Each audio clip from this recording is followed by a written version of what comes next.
Hello everyone, welcome to my online target study channel.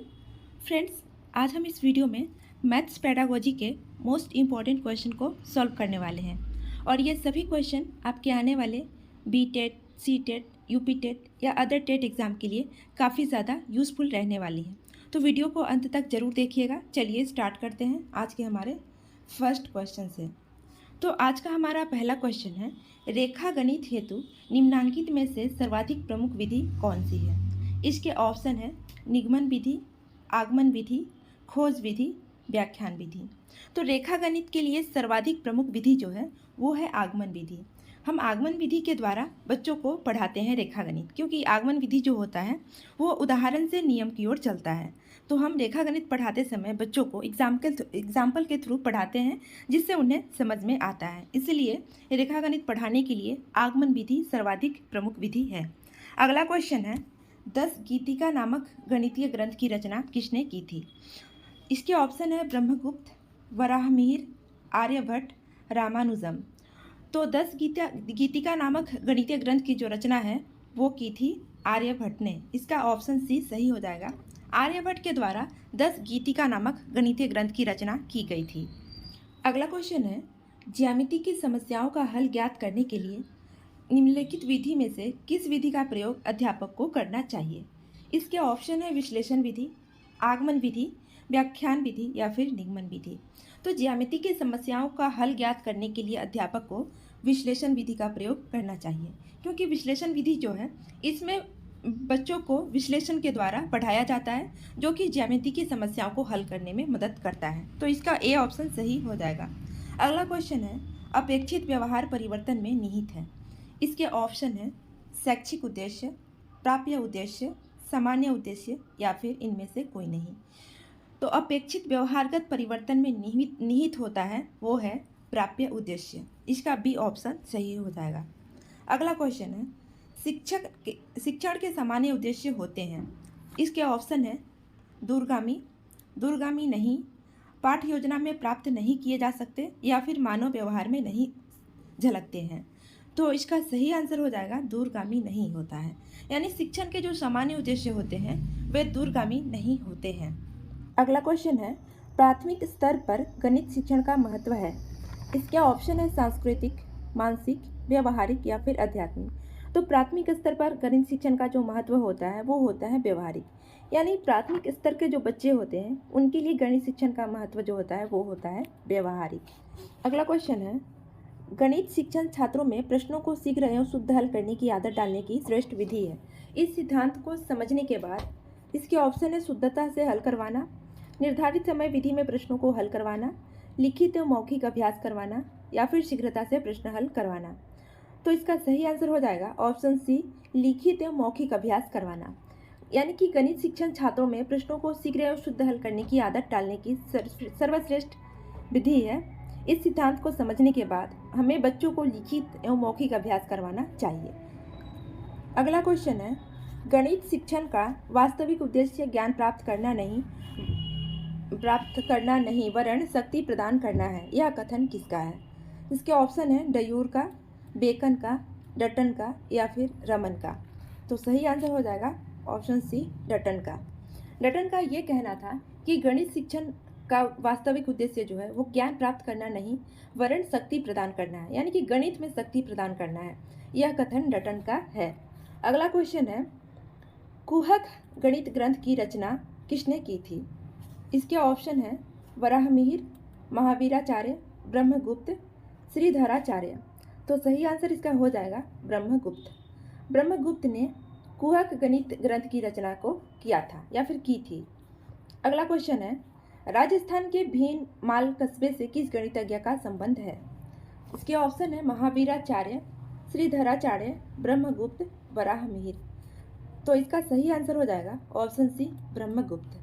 तो राजस्थान के भीनमाल कस्बे से जिस गणितज्ञ का संबंध है उनका नाम है ब्रह्मगुप्त। ब्रह्मगुप्त का संबंध जो है वो राजस्थान के भीनमाल कस्बे से है। अगला क्वेश्चन है, गणित सार संग्रह की रचना किसने की थी। इसके ऑप्शन है महावीराचार्य, श्रीधराचार्य, भास्कराचार्य, गणेशाचार्य। तो इसका सही आंसर हो जाएगा ऑप्शन ए, महावीराचार्य। तो गणित सार संग्रह की रचना जो है वो महावीराचार्य के द्वारा की गई थी। इसका ऑप्शन ए सही हो जाएगा। अगला क्वेश्चन है, गणित की वह कौन सी विधि है जो करके सीखने के सिद्धांत पर काम करती है, जिसमें छात्र अधिक सक्रिय रहते हैं व जिनके द्वारा नवीन तथ्यों की खोज की जा सकती है। इसके ऑप्शन है प्रदर्शन विधि, प्रयोगशाला विधि, संश्लेषणात्मक विधि या फिर प्रयोजना विधि। तो सही आंसर इसका हो जाएगा प्रयोगशाला विधि। तो प्रयोगशाला विधि वह विधि है जिसके द्वारा करके सीखने के सिद्धांत पर बल दिया जाता है और इसमें छात्र अधिक सक्रिय रहते हैं और इसके द्वारा नवीन तथ्यों की खोज की जा सकती है। तो इसके लिए प्रयोगशाला विधि काफ़ी महत्वपूर्ण विधि कहलाती है। अगला क्वेश्चन है, किसी खेल का क्षेत्रफल ज्ञात करने के लिए उपयोगी गणित शिक्षण विधि कौन सी है? इसके ऑप्शन है विश्लेषण विधि, इकाई विधि, क्रिया विधि या फिर संश्लेषण विधि। तो किसी खेल का क्षेत्रफल ज्ञात करने के लिए उपयोगी जो है, सबसे ज़्यादा उपयोगी विधि जो है वो है ऑप्शन सी क्रिया विधि। यानी क्रिया के द्वारा किसी खेल का क्षेत्रफल ज्ञात कर सकते हैं और ये सबसे उपयोगी विधि मानी जाती है। अगला क्वेश्चन है, अबेकस का प्रयोग छोटी कक्षाओं में किस शिक्षण में प्रभावी होता है? इसके ऑप्शन है बोलना सिखाने में, लिखना सिखाने में, गिनती सिखाने में या फिर हस्तलेख सिखाने में। तो अबेकस जो होता है इसका प्रयोग गिनती सिखाने में बच्चों के लिए किया जाता है। सी ऑप्शन इसका सही हो जाएगा। अगला क्वेश्चन है, आप वृत्त की परिधि ज्ञात करने के लिए किस शिक्षण विधि को प्रयोग में लाएंगे? इसके ऑप्शन है विश्लेषण विधि, इकाई विधि, क्रिया विधि या फिर निगमन विधि। तो बच्चों को अगर हम वृत्त की परिधि ज्ञात कराएंगे तो उसके लिए हमें निगमन विधि की आवश्यकता पड़ेगी, क्योंकि वृत्त की परिधि ज्ञात करने के लिए नियम की आवश्यकता होती है और निगमन विधि जो होती है वो नियम से उदाहरण की ओर चलती है। तो इसका डी ऑप्शन सही हो जाएगा। अगला क्वेश्चन है, पर्यवेक्षित स्वाध्याय विधि गुण है? इसके ऑप्शन है व्यक्तिगत क्रियाओं और विधि का गुण है, पिछड़े बालकों को शिक्षा उपयुक्त ढंग से देना, छात्रों की पाठ्य वस्तु का गहनता से विकास करना और उपयुक्त सभी। तो पर्यवेक्षित स्वाध्याय विधि का जो गुण है वो ये सभी हो जाएगा, क्योंकि व्यक्तिगत क्रियाओं और विधि का ये गुण है और पिछड़े बालकों को शिक्षा उपयुक्त ढंग से देना इसका गुण है और छात्रों की पाठ्य वस्तु का गहनता से विकास करना इसका गुण है। तो ये सभी हो जाएगा इसका आंसर। अगला क्वेश्चन है, रेखा गणित का संबंध है? इसके ऑप्शन है संख्याओं से, प्रस्तार व विस्तार से, अंकों से या प्रतीक या चिन्हों से। तो रेखा गणित जो होता है इसका संबंध होता है प्रस्तार और विस्तार से। इसका बी ऑप्शन सही हो जाएगा। अगला क्वेश्चन है, गणित सभी विज्ञानों का सिंहद्वार और कुंजी है, यह विचार किसका है? इसके ऑप्शन है डटन का, हागबेन का, रोजर बेकन का, टी सैमुअल का। तो इसका सही आंसर हो जाएगा ऑप्शन सी रोजर बेकर का। रोजर बेकर का यह कहना था कि गणित जो है वो सभी विज्ञानों का सिंहद्वार और कुंजी है।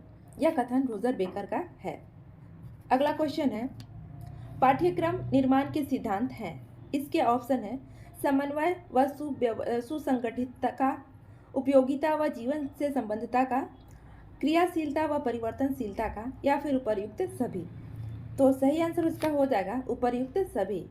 यानी पाठ्यक्रम निर्माण के सिद्धांत जो हैं वो ये सभी हैं, समन्वय व सुसंगठित का और उपयोगिता व जीवन के संबंधता का, क्रियाशीलता व परिवर्तनशीलता का, ये सभी का जो है पाठ्यक्रम निर्माण में आवश्यकता पड़ता है। आज का हमारा अंतिम क्वेश्चन है, वृत्त की परिधि तथा व्यास में संबंध ज्ञात करने हेतु किस विधि का प्रयोग उपयुक्त है? इसके ऑप्शन है आगमन विधि, संश्लेषण विधि, निगमन विधि या फिर प्रयोगशाला विधि। तो वृत्त की परिधि तथा व्यास को ज्ञात करने के लिए सबसे ज़्यादा उपयुक्त विधि जो है वो है प्रयोगशाला विधि।